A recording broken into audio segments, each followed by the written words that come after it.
皆さんこんにちは、おとしんです。今日はですね、UL ハイカーさんや登山家の方におすすめな超軽量コンパクトな三脚、アオカのカーボントラバースを紹介したいと思います。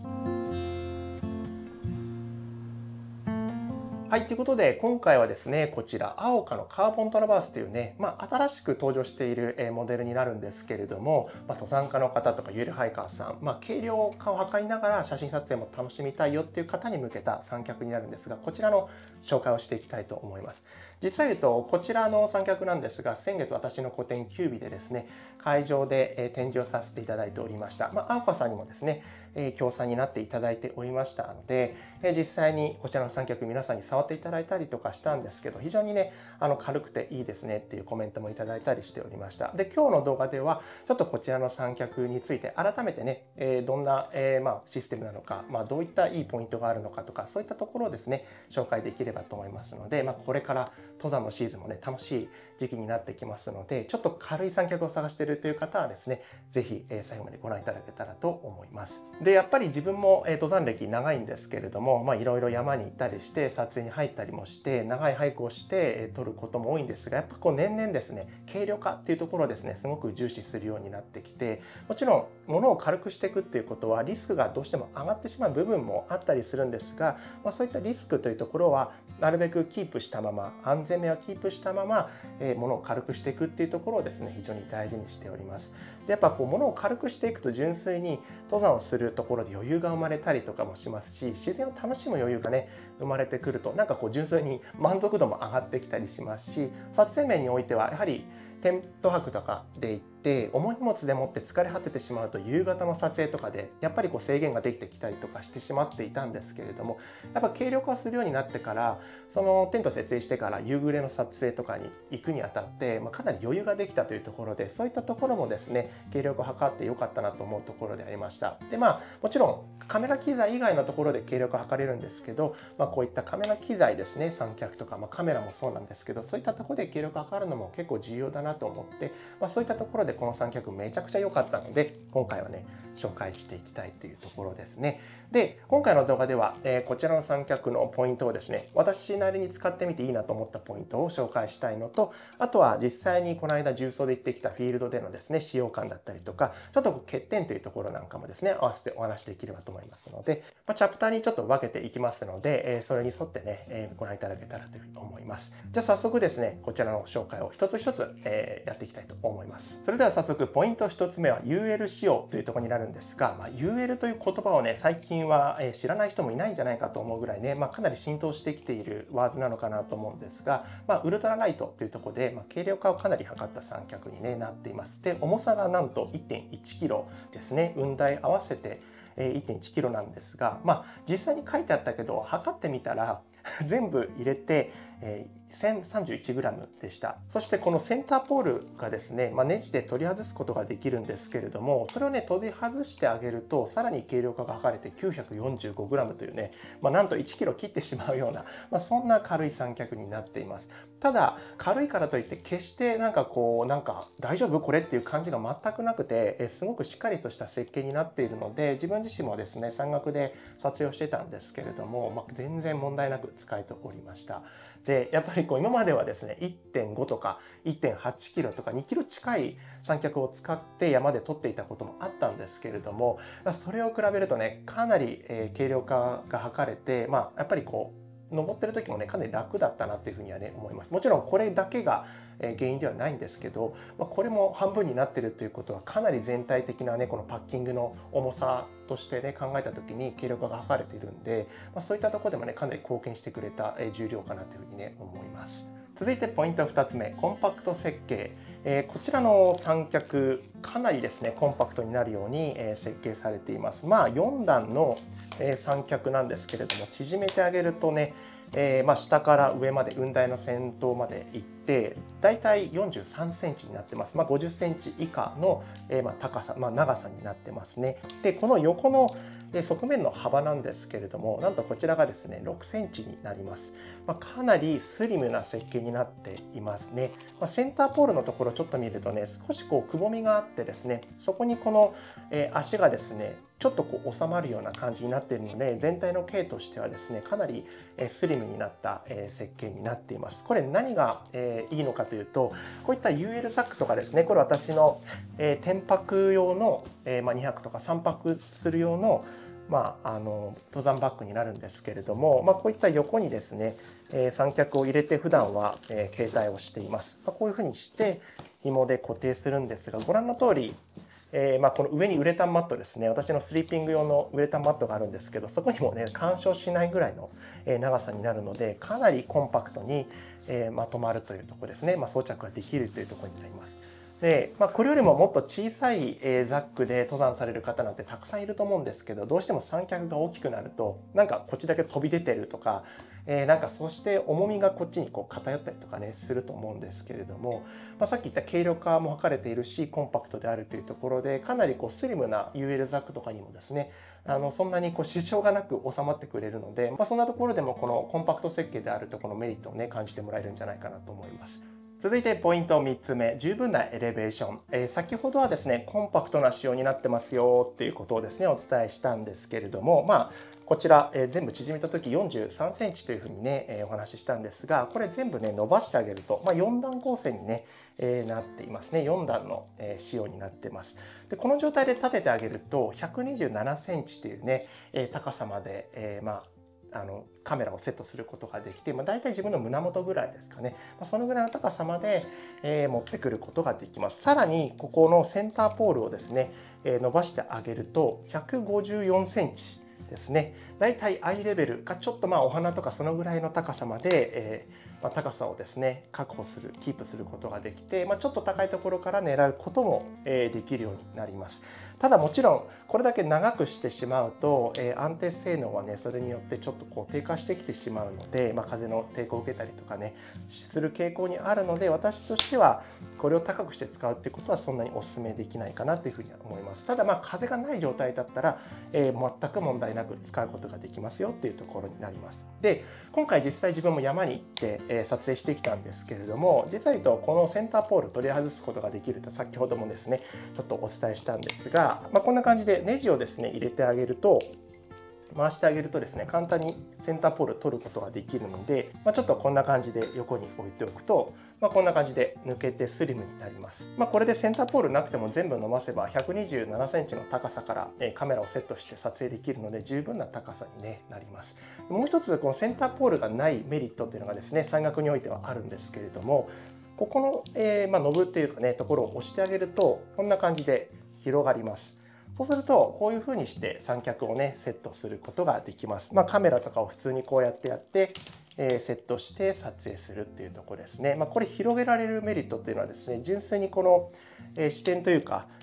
足の設置するところのこの三角形の面積が広くなればなるほど安定性能はですね高くなってくれるので、特にこう風の強い稜線とかで撮影する時なんかは私はこんな感じで少し足を伸ばしてあげたりして高さをですねキープしつつ、こういう風にして撮影をですねしたりしておりました。なので山岳においては割と風が強いところで撮影するときはこのスタイルが多かったりするので、センターポールがない方がメリットが大きいので私は外して行っておりました。山に行く方であればねこのセンターポールは取っていくっていうのをですねお勧めいたします。続いてポイント4つ目、カーボンとアルミの併用。こちらの三脚なんですけれども、実は言うとね足の部分っていうのは10層カーボンになっています。カーボンっていうとね振動を吸収してくれるというところでメリットがあって、ちょっと若干しなったりはするんですけれども、あとは寒さに強いとかねそういうところでメリットがねあります。でこのセンターポールに関してはですねアルミになっていて、下と上でねちょっとこう素材が異なるというところがねかなりポイントかなというふうに思います。結構このセンターポールもカーボンっていうね三脚もあったりするんですけれども、実は言うとこのカーボントラバースでは下でそういった衝撃を吸収しつつ、上はですねこう曲がったりとかしないような設計にしていて、それで両者のいいところを合わせて安定性能を高める、ブレない写真を撮るための設計をキープするというね、そんなような仕様になっています。そんな感じで下と上で、少し性質が違うんですけれども、お互いのいいところをですね、ミックスすることによってブレない写真を撮るための、仕様になっているというような、そんなところがね一つポイントかなというふうに思います。そしてポイント5つ目、パノラマパン機構の搭載。この三脚こんな軽量コンパクトにはなるんですけれども、この自由台のね一番上のところにパノラマパンがですね搭載されていて、パノラマ写真を撮るときに便利なね機能がついています。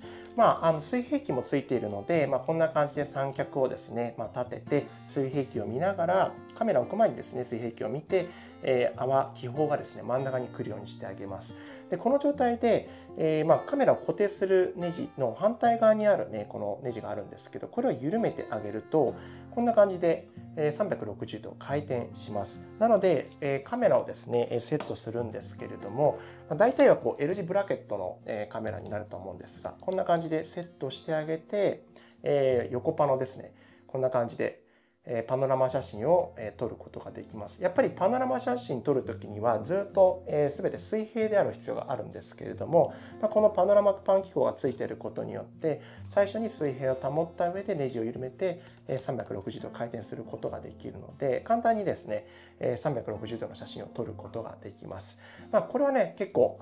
嬉しい機能なのかなと思いますし、山に行ってねこうパノラマ、山じゃなくてもですねパノラマ写真を撮りたいという方もねいらっしゃると思うので、そういったところでもですねしっかりとこういった機能がついていると、そういう撮影にも対応できるので、これもねすごく私はあってよかったなという機能かなというふうにね思います。はい、っていう感じで、ここまでがですね実際に私がこちらの三脚を使ってみていいなと思ったポイントになるんですけれども、細かく言うともっとあったかもしれないんですがね、でも使ってみて思ったところはね先ほどの5つになります。で実際に山岳のフィールドで使ってみてどうだったのか、その使用感みたいなところをですねちょっとお話しできればと思うんですけれども、使用感はねめちゃくちゃ良かったっていうのがね正直なもうコメントになります。で先ほど言ったようにかなり軽量化も図られていてコンパクトなので、バックパックにつけるザックにつけるのもねストレスなくスリムにね収まってくれますし、あとはこんなに軽量コンパクトなのに全然こう不安な要素というかね、なんか大丈夫かなこれっていう感じがしないんですね。実際にこう伸ばしてみた時のこのグッとした感じですかね、なんかカタカタしたりする感じとか遊びみたいなものもないので、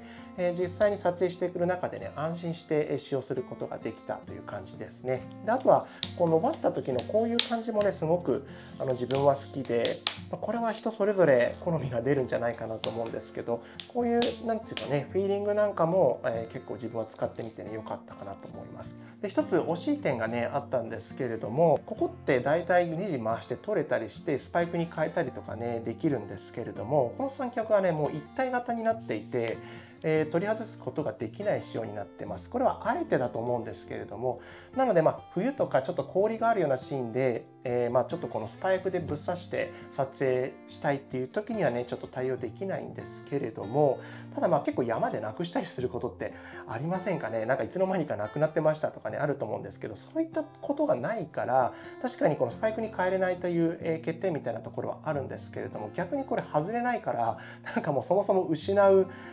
ことも考えなくていいというところではねかなりいいかなというふうに思います。なのでこれ欠点なのか利点なのかというところなんですけれども、一つ言うなればそういった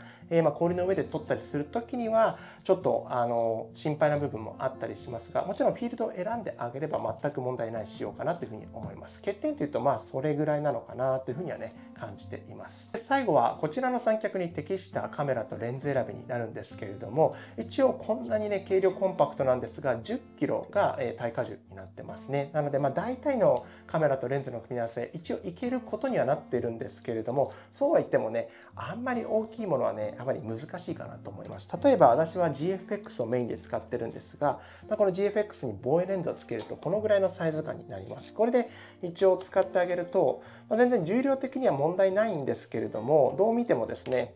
こう頭でっかしな感じになってしまいます。これで山に行って風が強い状況だと頭が、重心がね上に来ているので、こんな感じで倒れていってしまうことになるので、ちょっとこういった組み合わせっていうのはですね難しいかなと思います。例えばミラーレスカメラに7200の大三元とか、あとは100400とか、それ以上の望遠レンズをつけたりするっていうのはですね現実的にあまり良くないかなというふうにはね思います。ただ一応重量的には耐えれますよっていうふうにはねなっていますね。で、私がお勧めする組み合わせっていうのはですね、APS-C とかですかね、こういった私は XT5 という APS-C 機を使ってるんですけれども、山に行くときは結構重装系ではこの軽量なカメラと、あとはコンパクトなレンズの組み合わせで行ったりしますが、これだったら全く問題なくね、使えるかなという感じですね。この間の重装も実は言うとこの組み合わせで行ってます。全然問題ないですね。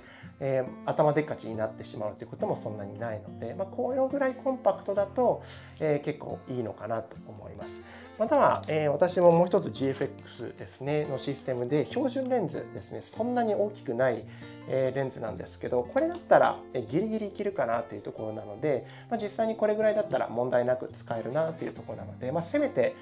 標準レンズぐらいが現実的な範囲なのかなっていうふうには思います。なのでこれ以上大きくなるような望遠レンズとかをつける場合は少しリスキーなので、これよりももう少し大きい三脚を使ってあげるということが選択肢になってくるかなと思います。